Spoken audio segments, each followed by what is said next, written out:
Okay, shall we?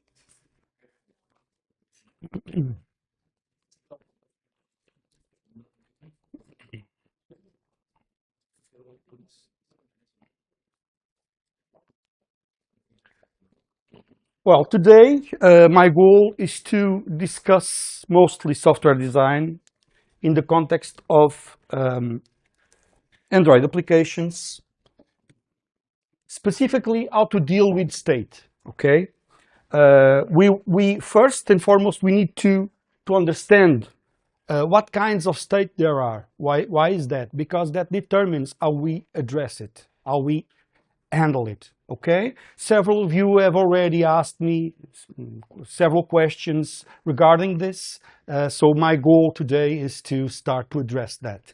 Obviously, it's not one lecture is not enough, because that is the main challenge while creating client applications. How do we handle state?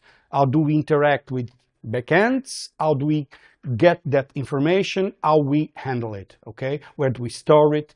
Should we store it or not? And that is the main issue when we are dealing with client applications. That, and of course responsiveness. We cannot build client applications which are not responsive, and also the user experience, but that is not our main goal here. Okay, so I have just I've added a couple of functionalities to the demo application, so I can use it to illustrate what my points. Okay, this is I have it here running on my left, on the left of the screen, which for now has a single application. Okay, so this is as previously I've shown you the about screen, and this is the CrowdTally demo. Okay, first and foremost, I already said to several of you guys that it's a good idea in general to think of the UI as a state machine. Okay, what do I mean by that? What do I? This is not this. This is for the videos I'm recording for Prodigy. If you guys are interested, they're in Portuguese, so well. But it's a course I am recording for a program which is being developed in conjunction with Technico. So if you are interested, you can check it out. But I was saying that what do I mean by a state machine? Let's look at this, for example. You see here, I have one screen. For me, when I'm building user interfaces for Android, for mobile devices in general, I think of states as screens. For each state of the application, there's a corresponding screen. That screen displays a set of functionalities. In this case, the set of functionalities are related and pertaining to a particular demo. Okay, but let's think of it like so. So there's this state is the main state, the main screen, the title screen, if you prefer. Once I press this, the state changes. The current state becomes the about screen. Okay, so if one draws a diagram, we would think of this like this. At the beginning, we display the title state. This is the start state, this thing here. Once we click info button, info click, we navigate to another state, and that state will be the about screen. Okay, if we go back, we go to this screen back. Okay, you see the idea, general idea, like this, as simple as that. Once I click here, then I come to another state, which is the CrowdTally. Inside the CrowdTally, oh, and by the way, CrowdTally also has a back button, okay? Which once I press it, goes there, and this is why CrowdTally, click. You see the point, right? Click, and this is the back again. Because we are dealing with states that correspond to screens, usually I call this a navigation diagram. We are dealing with navigation. We think of it like so. Okay, screens which have transitions between them, and we model it like so. Okay, I've already told you also that in this case I am doing this by using one activity per screen. We do not need to build it that way.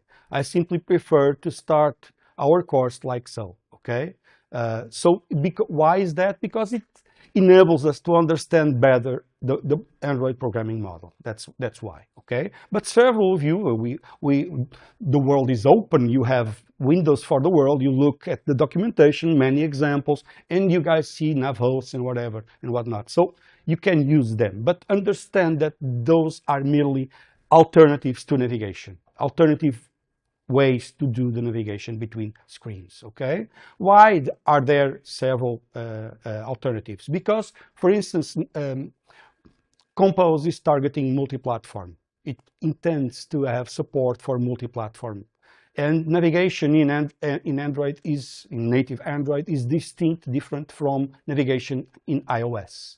Therefore, we need a unifying programming model, and that's what Jetpack Compose and NavHost are aiming for. Okay, so we will deal with it later on if we have the time for it, but for now I will continue to use one activity per screen, and you are of course allowed to use other approaches, like for example the NavHost. Okay, but my point here is that this is the top level, the topmost state machine. But we have other state machines here, okay? So I'm thinking now of the CrowdTally. Let's look at the CrowdTally and how it is implemented for now. It will change later on, maybe, okay? Not today, possibly, but somewhere in time it will change. Let's look at the CrowdTally. I have implemented CrowdTally like so. Let's look at it and try to see while I build the state machine. Oh, sorry. Once I press this, I have the initial state of that demo. That state has a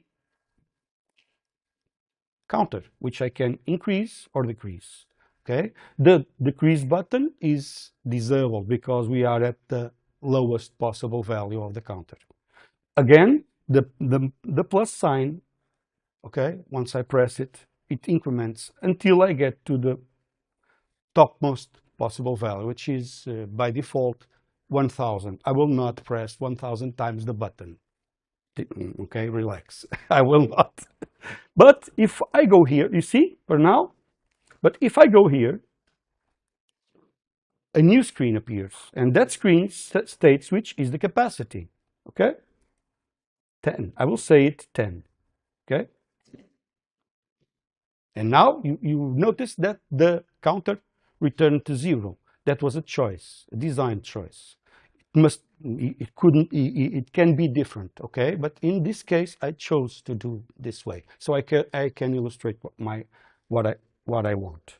And now again, you see here, 10 is the highest possible value because it's the room capacity, okay?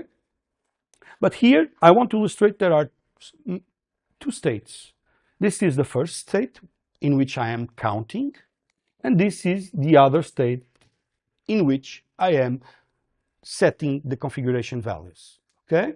Or giving up by pressing cancel, okay? So in my mind, this is done like this.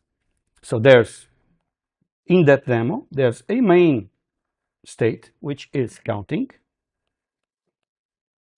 And I can change from counting to configuration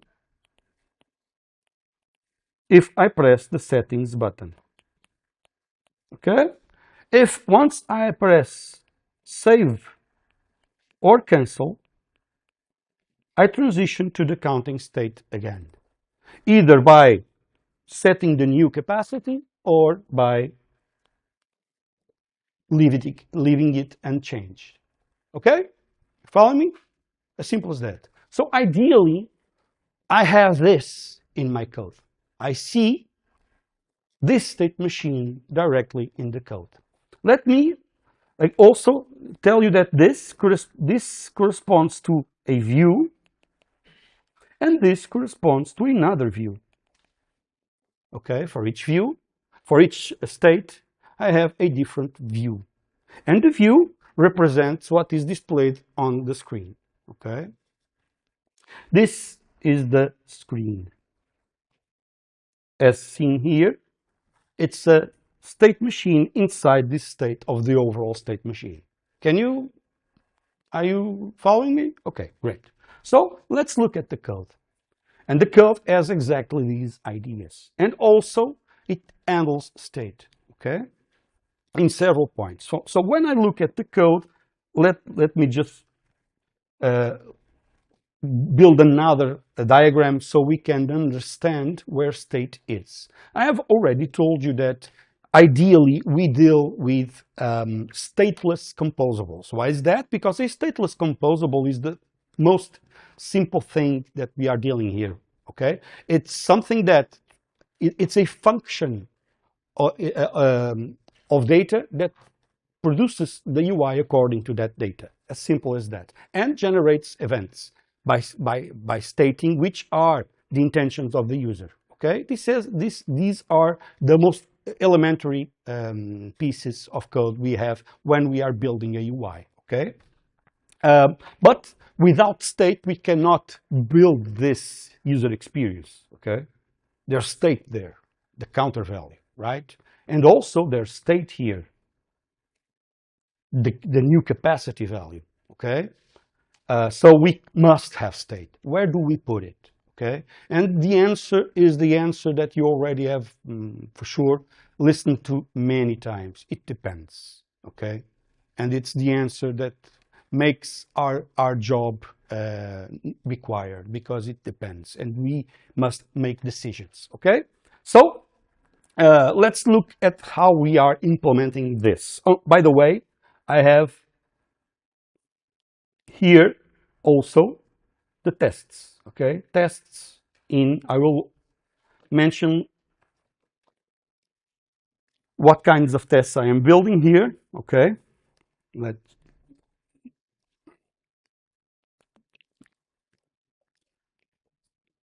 there are many there. Okay,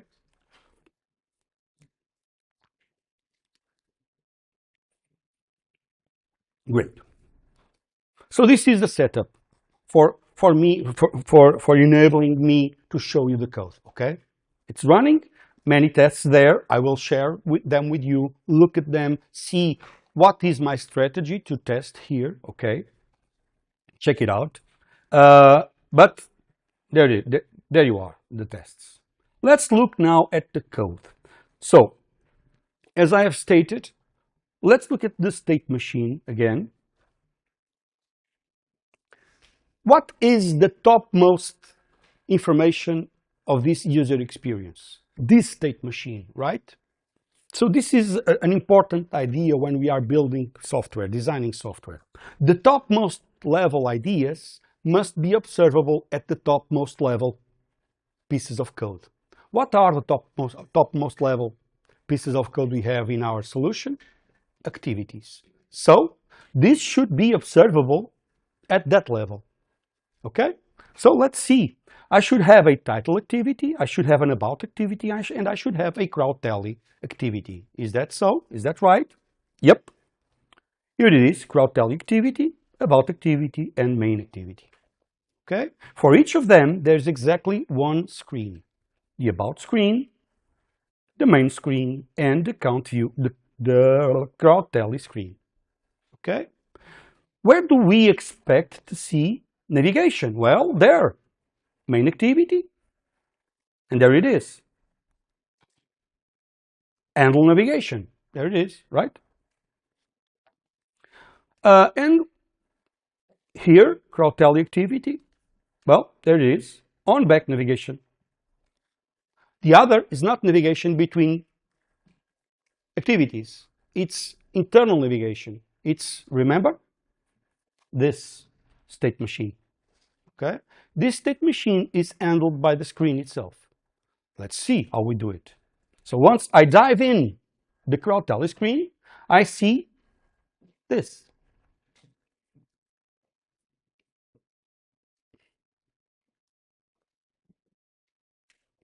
I'm using here a closed hierarchy, a sealed hierarchy, to represent both states, configuration and counting.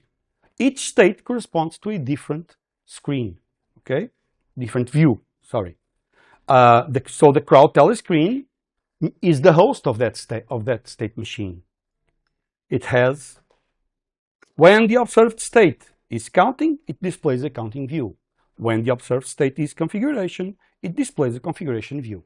How do we transition from one to the other? When? Well, once someone on the configuration view says cancel, then I change again, the current state becomes counting with a crowd counter with the initial value. What if I am in the configuration view and someone saves the state? Okay, then the new state becomes counting with that new capacity, a crowd counter with a new capacity. Oh, by the way, let me just show you, the IDE doesn't like me to be enhancing. So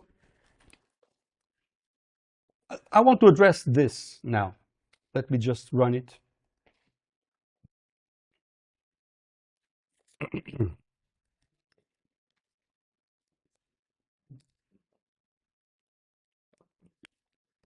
Okay, what do we see here? A counter, which I cannot decrement. Why not? Because the button is disabled. But there are two things in question here. One, the user experience. I could let it enabled, okay? And the user would click and nothing would happen. Why is that? Because I cannot have negative values of attendances, right? There are no negative people in a room, right? So what would that hinder? The user experience. I would be lying to the user, showing him a button which could be pressed, but nothing would happen. So that is not a good user experience. But regardless of whether the button is enabled or disabled, my domain states that it's impossible, it's forbidden to have a negative value here. So how do I go about it? Well, by using a domain data type, which is here. And that domain data type, it's here, crowd counter, okay, forbids the existence of negative values, regardless of the user interface, okay? This is an important point for us to make here. The domain should ensure that no invalid states are represented. It's in negative values here are unacceptable. Therefore, I forbid it. Where? In the implementation of the crowd counter. Okay? The user interface not having the button enabled is a distinct issue. It's about the user experience. Okay?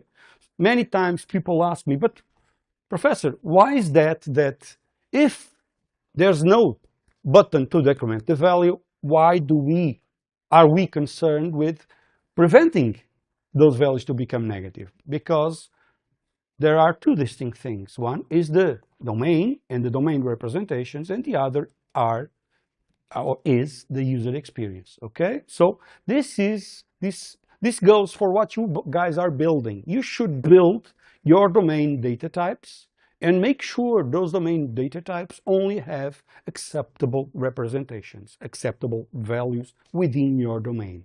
okay, regardless of the user experience. Okay, so that is one point. I, of course, have several unit tests here. Unit tests are placed here.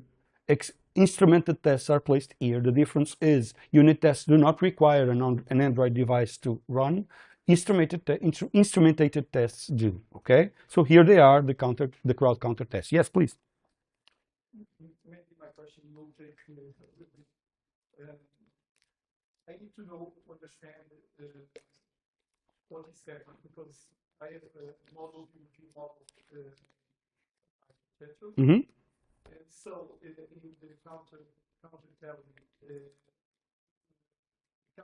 defined as a complement, Mm-hmm. only as a complement, okay, exposing the states of each layer. Then I the controller that is in the model view, Mm-hmm. which enables and disables Mm-hmm. contents, Mm-hmm. variable the counter. Mm-hmm. Mm-hmm. So what is the difference of the data? Because I do not have a data path Mm-hmm. for the counter. I understand. Yeah. So the question is, what is the role of the view model here, right? Because apparently the view model, I haven't talked about it yet. It's my intention to do it today if we have the time. But what is the role of the view model, and why cannot have this logic in the view model, right? Now, the role of the view model is mostly about being it's about enabling interaction between the user interface and the rest of the system. Okay, it's the piece that is responsible for interacting with the system in as a proxy for the user interface. Okay, if we have the logic there, then it will probably be repeated. Why is that? Because we should have one view model per screen, and there are several screens which will deal with the same type of data. If we are in need to make sure the data is valid, then probably that will be repeated. Well, to prevent repetition, we should extract it from the view model and put it elsewhere. Well, so there you have the domain. Okay. The point is that the domain is in itself the purpose of the application. It does not change regardless of the user interface. You see, we have many ways to represent or to display or to have an experience for the same domain. Okay, but and therefore we should isolate it. What is pertaining to the domain should remain isolated from the rest of the system. The view model is a mere proxy. It is responsible for passing the needs of the user interface expressed through the user interface to the remaining of the system. Okay. Obviously, it's obvious that this is a oversimplification of my example.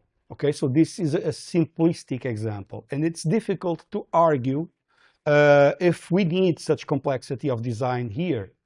If our purpose would be to design to do this application, probably we wouldn't. Look, I don't even have yet a view model, right? So normally that would come with complexity. As we make our application grow, our needs become more elaborate, and for that we need some kind of organization. Okay, there are now another important point I must make, that if we have state that is application state, be it stored in a database locally or remotely, be it obtained through a web API, regardless of that, if we do not have a view model, our application is wrong, it is flawed, it is broken. Okay, so for now we are just fooling around. Okay, I do not have yet application state here. Once we get it, the view model becomes required for correctness. Okay, and it should be mostly a proxy, some piece that is responsible for conveying the needs of the user interface to the remaining of the system. Okay, so my domain is implemented elsewhere. Did I answer the question? Is it clear? Okay. So I have here the increment, if not this is our domain model, a simplistic domain model in this case. For sure, you guys are going to build a game, a poker dice game. The domain logic will be more elaborate than this, for sure, right? So it's a good idea to capture it outside the user interface. So again, I was saying, going back to our state machine, this is the state machine I am recommending. No, look, let me rephrase it. I am recommending you to build the UI as a state machine. It can be done in an ad hoc fashion, for sure, but you will be limited on the complexity you can tackle. If you do not think this way, you will suffer, okay? I promise. So this way, or you can figure another way, a better one maybe, but you must have a strategy to approach the user interface. Otherwise, you will suffer, okay? Your user interface will be complex. You need to display dices. Those dices will have the several you have available the several ends of the other players. The dices will be animated maybe, okay? So you really need to focus on how to build it, okay? And this is my take, my contribution for it. But going back again to the screen. So here is the screen. This is the top bar, and here you see that on configuration intent, if I am currently in the counting state, then I will change to the configuration state. The state machine is implemented here, okay? And if this has conditional behavior, it should be tested, right? For sure. It has conditional behavior. We must test it. The same goes to for the other views. Let's see the configuration view. For example, configuration view. So here we can see that the UI is being built like this. Being built like this. I have a top-level composable, which is the screen, which in turn has another composable, which are the views, be it counting view, be it the configuration view, okay, which in turn have other composables. So what we are building is a tree of composables, right? Where do we put the state? Well, let's see. I have here the configuration view. The configuration view has here a remember mutable state of, in state of, okay? Can you see it here, right? Oops. Here it is. So it has state. It is no longer a stateful, it is no longer a stateless composable. It's a stateful composable, okay? So this means that I have state here. I usually represent it like so, a mini database, okay, cylinder. Okay, this has state, but what state is there? Every state? No. The current value of the text field, okay? Why am I putting this state here? Because the current value of the text field is it's only important to this composable. I only need to communicate this value to the top level when the user makes a save action, right? I only want to communicate this information upon save. While until the user presses save, this value is not important to the remaining of the application, right? And therefore, this is a clear example of presentation state, okay? Some of you guys were asking me how I discern, or how I distinguish application state from presentation state. What is presentation state and what is application state? Well, I would say a rule of thumb is a need to know basis. Does this state needs to be known elsewhere? If not, it's presentation state. What if it needs to be known elsewhere? For example, because I want to store the state in a database, then it becomes application state.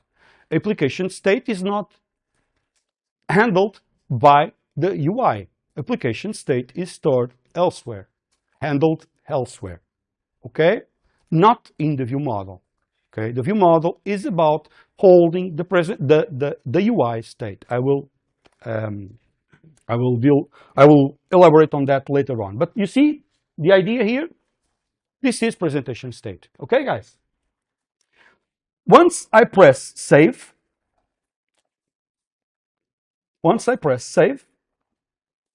I call on save intent with the current capacity. Okay? This means that at this point, once the user presses save, the information will be sent upwards on the tree, okay, on the composable tree, right? So let's see how we are handling it here. And here we are handling it like this.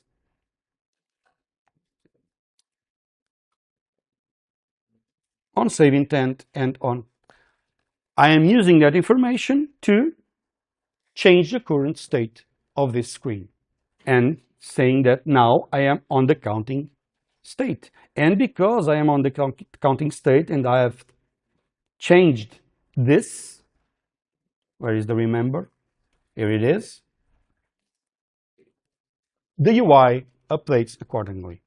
Now, you could ask me, so what is this current state? Is this presentation state or is this application state? Well, it's stored here, right? So it's clear, it's presentation state. Should it be presentation state or should it be application state? Well, it depends. On what? On the intended user experience. Okay? So that is my end game point. Okay? Right? Now let's look at the user experience again and see.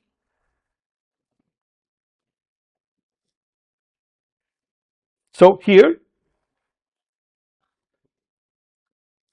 I see I'm not doing anything with this counter. But imagine that I wanted to communicate this value for a web API to store information regarding several events and the attendance of several events, okay? Obviously, this counter could not be stored here, right? It would have to be communicated to upward, like so, okay? Of course, this would have to be communicated upward, okay? In this demo, I'm not doing it, okay? But later on, I will, okay? In other small demos. So, summing up, there's several ways to go about handling state. The approach to handle state depends on the type of data I'm dealing with, okay? And that is a design decision. And it depends of the user experience I wish to convey, okay? So let's look, so let's make a small action here, like this. Okay, the rotation renders this to the initial state again. This is a problem, right? How should we address it? Well, let me start by here, by doing this. Okay, 100, let's rotate it. Wow, it went back to 0. You see the problem here? So why should we address it? How should we address it? How should we handle it? Okay, and why is this happening? Okay, there are many questions here. So let's start. First and foremost, let me show you the tests. I have built them. Okay, and then I will address this. First, the tests. I have a convention. When I look at the composable, I imagine what is its purpose. The purpose of a composable is to produce a UI. That UI is a function of the data I pass into the composable. And it's also about ensuring that I can handle the user intentions, what the user wants to do. Okay? So, by thinking of it, about that, I have built these tests, okay? The counting view tests You guys can look at them, but they are about like this. Clicking the plus button increases count. Clicking minus button decreases count. Here, these tests are for the counting view, okay, which holds the state of the counter, okay? And here you have another you can look at, which are the configuration view tests, okay, which do stuff like this. Clicking save button calls on save intent with new capacity, okay, and here clicking cancel button cancels on cancel intent. You see, okay, initial, all of these are simple tests, okay, so you can look at them. But let's address the problem, and the problem here is what is happening when I don't want this. What is happening when I do this?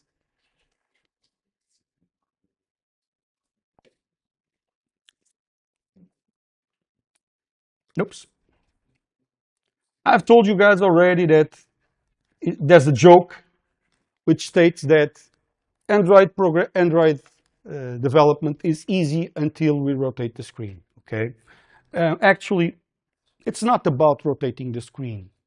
It's about the fact that the activity, its life cycle, is controlled by the system and not by us. This means that we must respect it. We must react to it. Otherwise, our application will not behave as expected. Okay? So, what is happening here? Let me put here some messages on the CrowdTally activity. Here I will place a log v CrowdTally activity on create call. It's good. Import class log, and now Control O on start.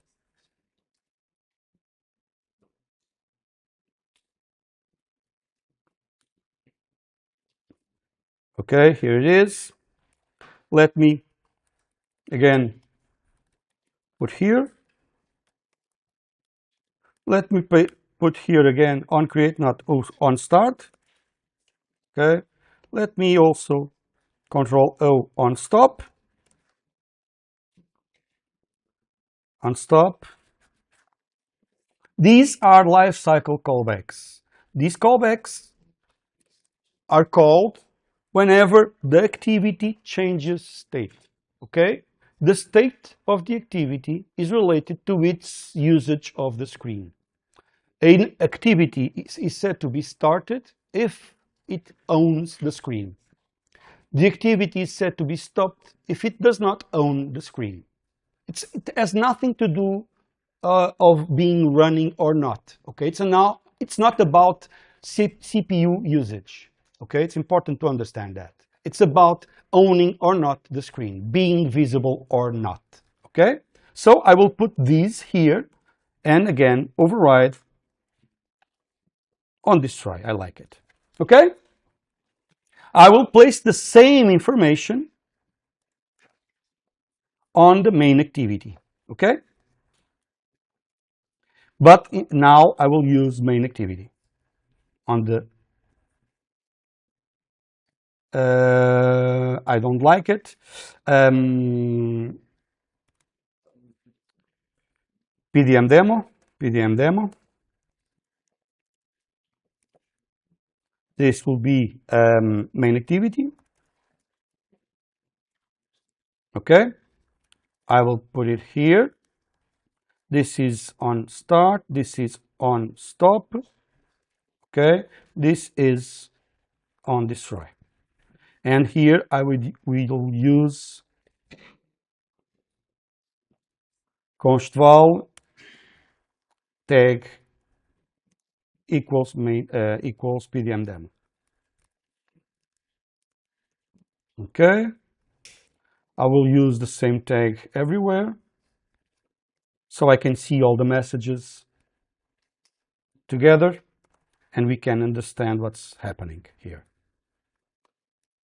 Okay, here it is. So on started, on stop, on destroy, and that's great. And now The same for the crowd tally, which now we'll have here. Okay. I forgot about this one in the other one. Oops, tag, and here Control V, and now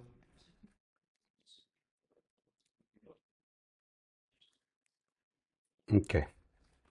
Again tag, and again tag. I will leave it like this, okay? So you can experiment on by yourselves. And now here I am still missing the onCreate here on the log v tag main activity onCreate called. Okay, cool. I have all I need. Okay, start, stop, destroy, and crowd tally with the same set of messages. Great. Let's run it. Okay, and let's look at the log so we can understand what's happening. Okay, so here I have the logcat. I have here the tag PDM demo. I will filter out by the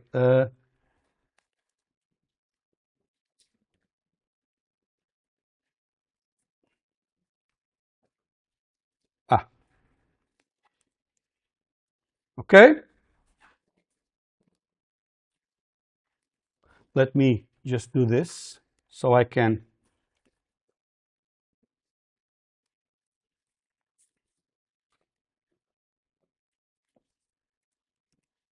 Okay, here we are. So we have onCreate on the main activity, meaning that your activity has been created. Do your stuff, prepare it. And now, once the activity becomes visible, it is called the onStart, signaling you are visible. Okay? When I press this button, look at what happens. You see the onStop here? Don't mind the order of this. There's no guarantee that the start of crowd tally activity is before the onStop of the previous one. But you see here, the previous one, the previous activity, main activity, is signaled to be hidden by calling the onStop callback. Okay? You are hidden. Why is this interesting? Well, because imagine you have an animation. There's no point in displaying an animation if it is not visible, right? Why spend processor cycles when the animation is not visible, right? So it's important to understand this. Again, the onCreate on the crowd tally activity and the onStart on the crowd tally activity. Okay, why is that? Because, well, which is the activity that is being displayed? Well, the crowd tally. The main activity is not displayed, so it's hidden, so it is stopped. Okay, again, this is not about using the CPU. It's about who owns the screen. Okay, who is being displayed. When I do this, like this, what happens? Well, what happens is this. You see here?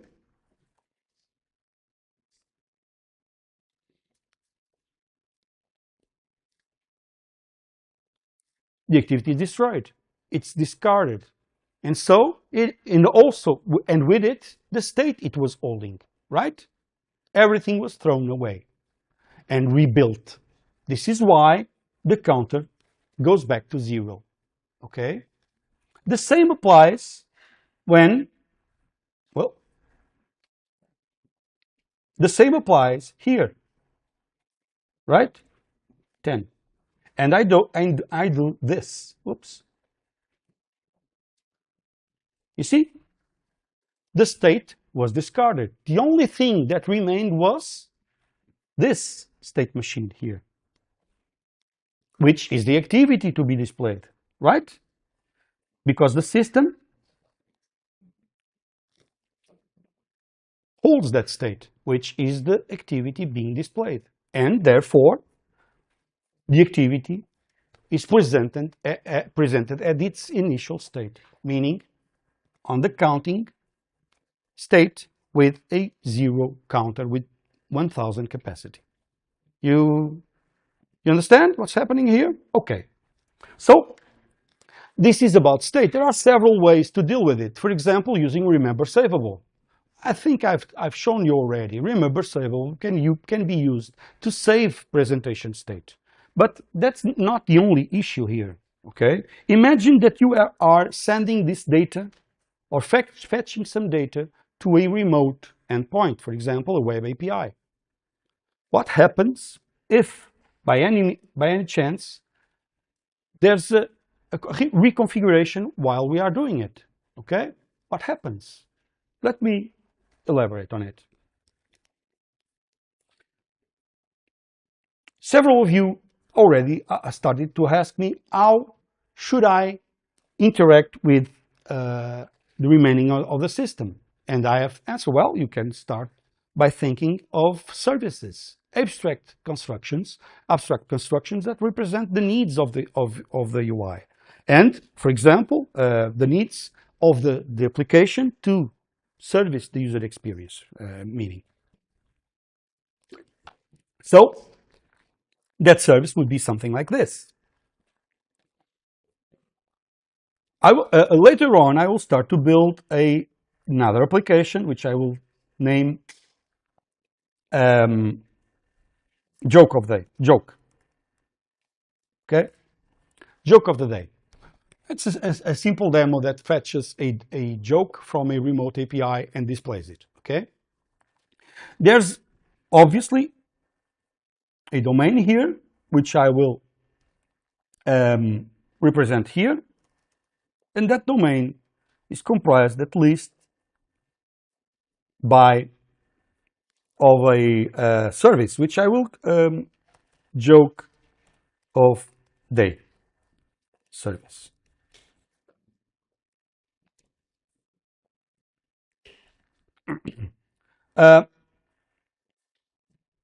This service is something like this, right? Any of you guys has any issues with this?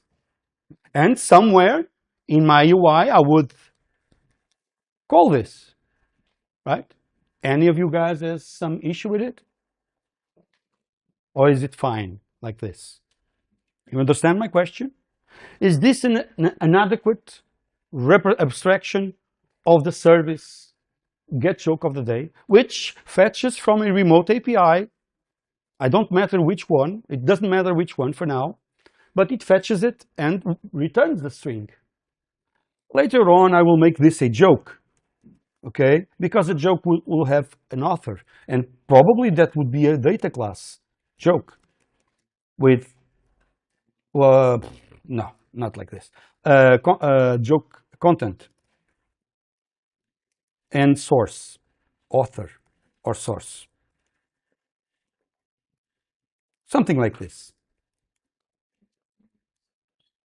Okay? I will elaborate it. Doesn't matter for our discussion here. Are you comfortable with this? Would you expect this to be correct or not? And what questions do we have for when we see something like this? Yeah, go ahead. In regards to the separation of concerns, we probably receive a JSON from the that will be on the how the joke is described. It will be on the implementation. I can have several implementations of this, right? One that fetches from a local database, another one that fetches from a remote API, whatever. Those details, whether if I'm decoding JSON or I am looking at the database, it depends on the implementation. I can also have here a fake implementation that also always produces the same joke. So the point is this abstraction enough or not? And what questions do you need to issue to understand it? You see my point? What do you think? Is this okay or not? If so, if not, why not? Can you reason something out loud about this?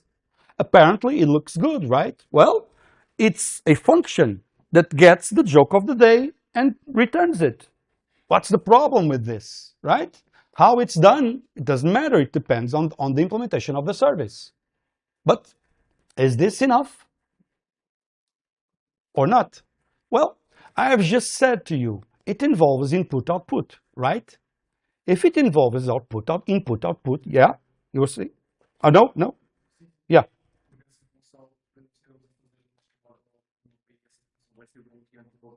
Yeah.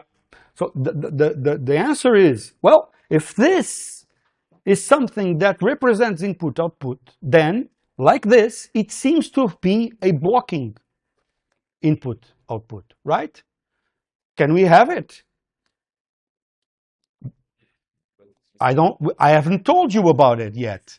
We need to understand Compose's concurrency model. So we can see whether it's possible or not to have this call coming from an event handler, right? So how do we fetch? When do we fetch? Well, I've told you, when I click a button. On the click of the button, which is the thread that is running, okay? Let's look at it here. For example, on the CrowdTele screen, the point is, can we have a blocking call here on the event handler? Blocking calls allowed? And the answer is no. Blocking calls are not allowed here. Why is that? Because there's a single thread dispatching all the user interface events. If that thread is blocked, it's named the UI thread, the main thread. Some of you guys already seen it in TDS, right? You already were made aware of it. If that thread is blocked, then the UI will become sluggish.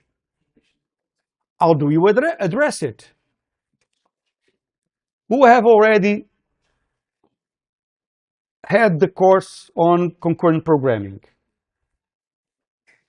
Okay, so how do we address this?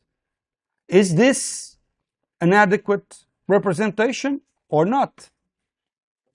Well, we need to have a suspend function, because we don't want to represent this operations, I/O operations, as blocking calls. We want to have suspending calls instead, right? This is the programming model, the concurrency programming model for Kotlin.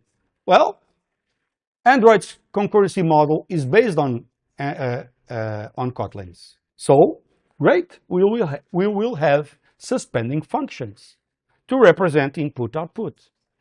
But what does this mean?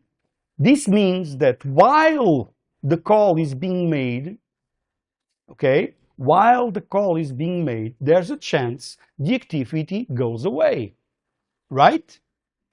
Remember, I started, I pressed the button, I triggered the call, the activity goes away, and it comes back, and something happened, right?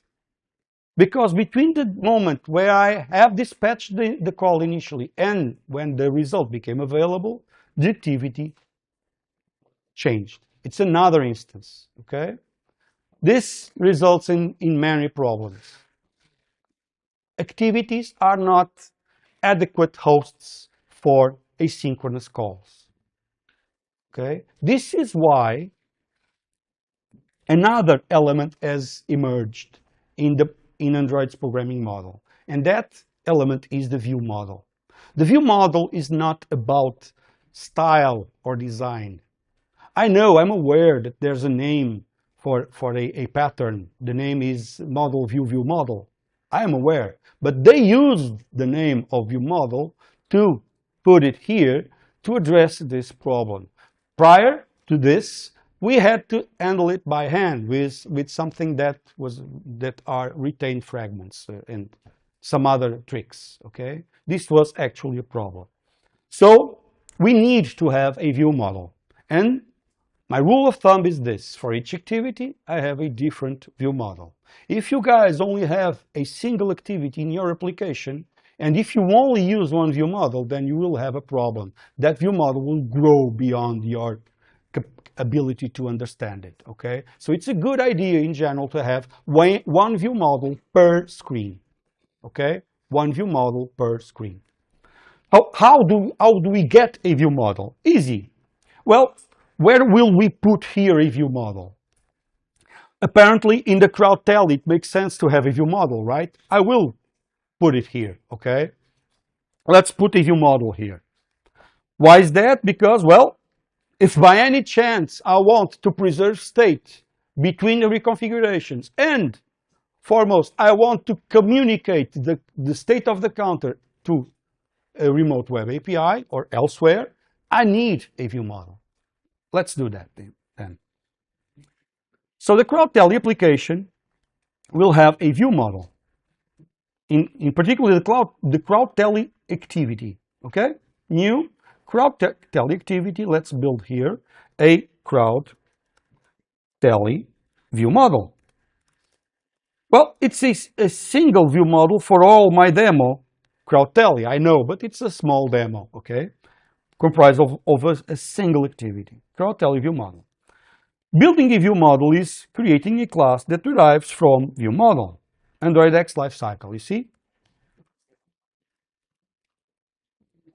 And that's it. We can have whatever we wish here. I want to illustrate what happens when the view model is trying to, look, what he's suggesting me is a common mistake. It's about what you asked me earlier. Let me see if the GitHub Copilot is suggesting me to place the domain logic in here. Look, the counter, increment, decrement with boundaries, okay? It's a common mistake. It will do for small projects. It will not do for large projects with many functionalities, okay? I will show you why later on. I will gradually show you a structure, a design, or an architecture, if you prefer, that helps you handle the complexity, okay? But for now, I only want to do this. Control override on cleared, okay? And of course, let me also put here the init. Log v tag CrowdTel view model initialized. Import property tag. Okay, great.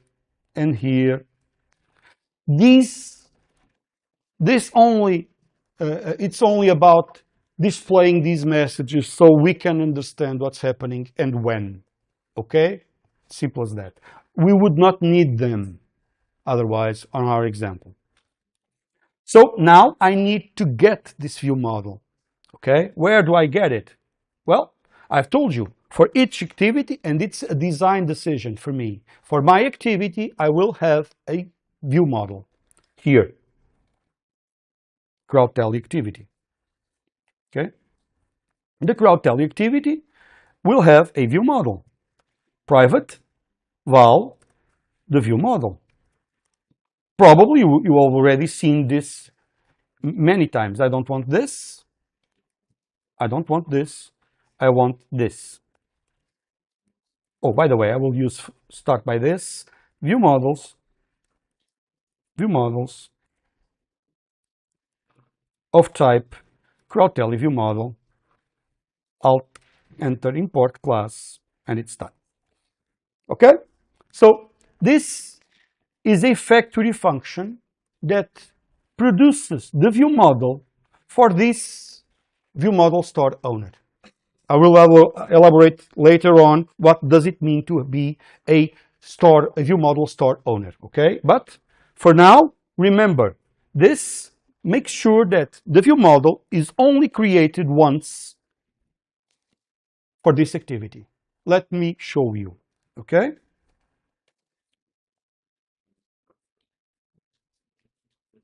Let's run it. I'm not using the view model yet, okay? As obviously, right?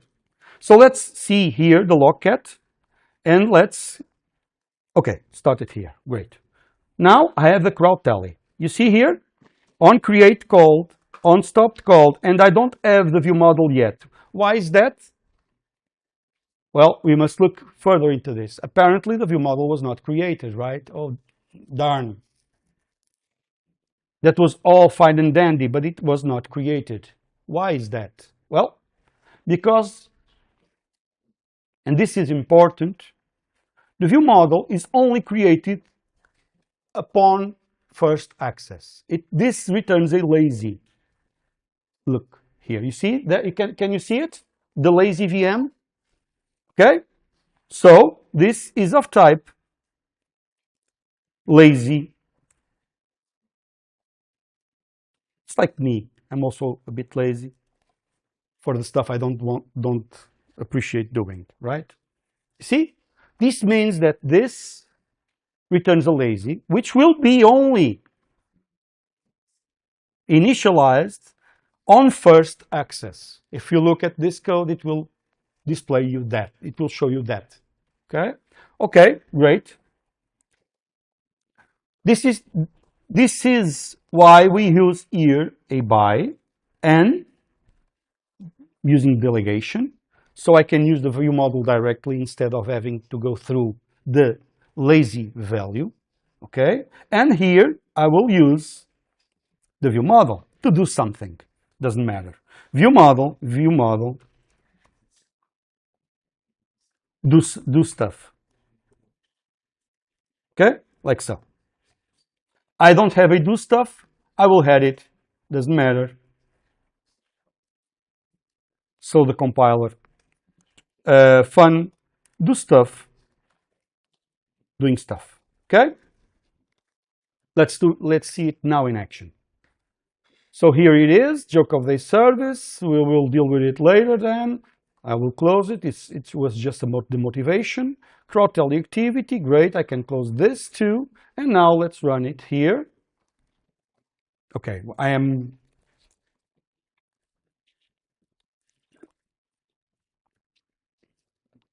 Okay. Cool.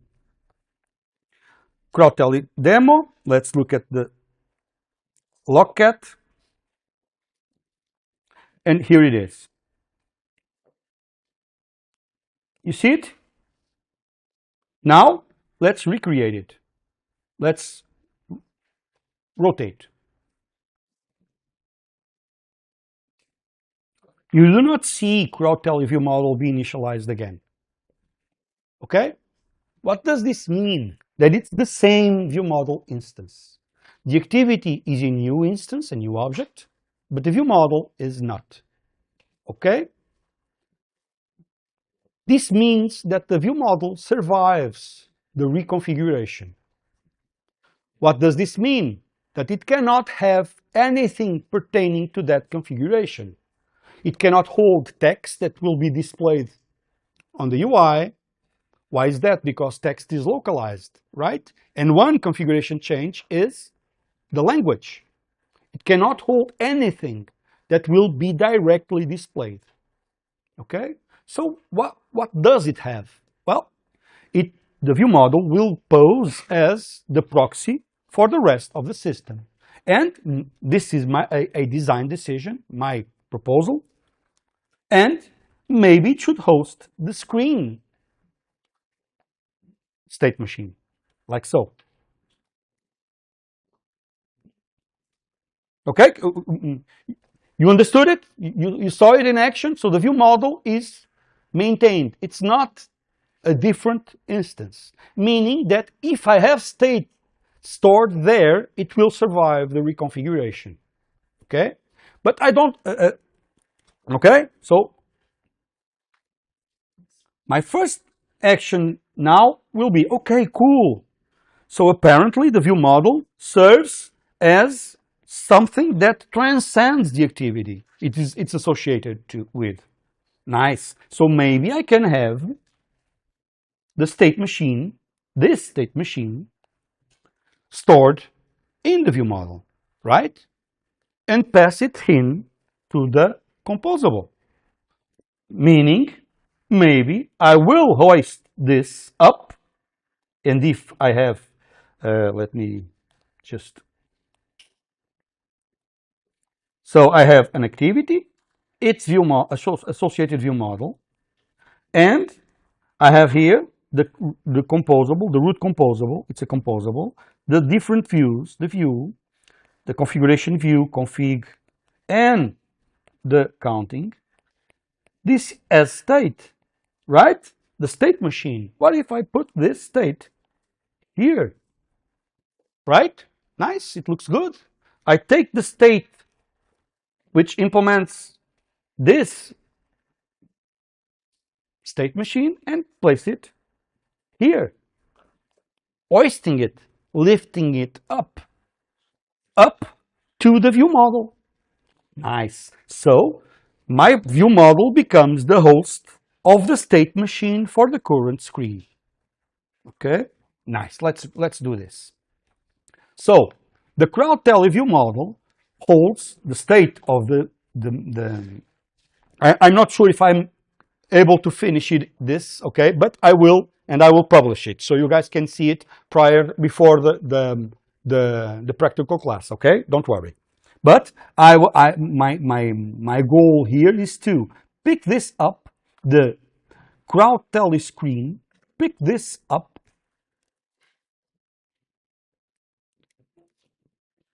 move it. I will leave it here. Okay, I'm doing what? Okay, this is controls. I want to pick this up, the current state, and put it in the view model. So the view model will have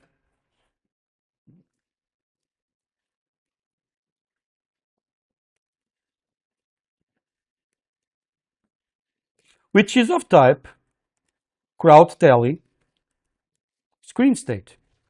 Okay, initially it's in the configuration CrowdTele. It's counting, okay, counting with crowd counter, like so. Can you see it's too small? I will increase it, okay? This is the current state, okay? And this is counting. It starts in counting, right? There's a problem here, right? I want now the operations to change this state will be made here, okay? By the CrowdTele view model. For example, let me just say it here.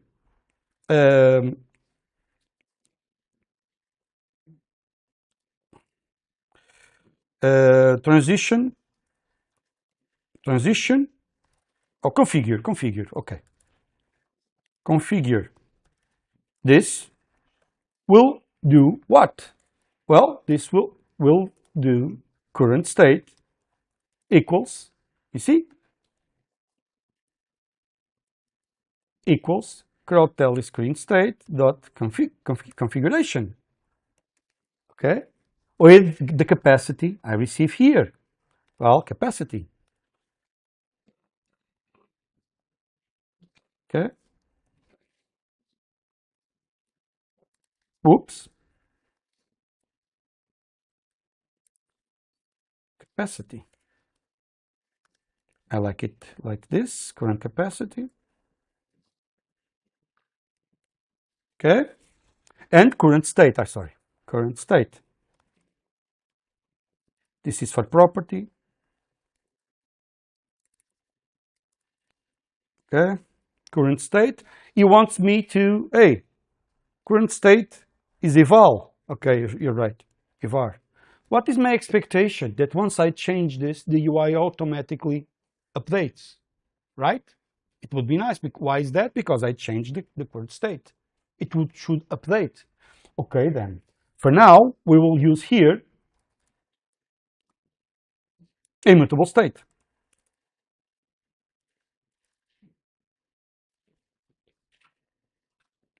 Let me do it like this. Mutable state of like this. Okay? This is of type, is type mismatch. I will say it's like this. Okay? Of this type. And now, initializer expected tau actual mutable state crowd tally. Okay, the result of this is a mutable state. Let's do this. Bye. Okay, and now import operator set, import operator get. Okay, I can remove this. What I've done here is as simple as this. I've put value, and I will end, okay, for today. What I've done here is this. I had the state here, right? And I hoisted it up to the view model, along with the mutable state part. Why is that? Because it's the mutable state part that triggers the recomposition whenever the state changes, okay? And therefore, I am looking at the view model now as the host of the states of the screen state, okay? This will naturally address the problem of dealing with the reconfiguration, okay? Losing the state when we have a reconfiguration.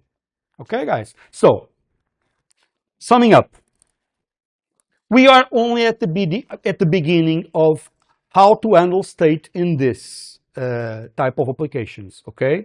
We are starting to figure out that we need to have a view model whenever we have a screen with some behavior. I'm not talking about elementary behavior. I'm talking about behavior that that requires communicating to another API, to a database or whatever, or simply saving state persistently, okay? In those cases, we don't store the state, we don't handle the state here, okay? We pull it up, we hoist it to the view model, okay? And a view model is something, a piece that transcends the activity lifecycle. You've seen it, right?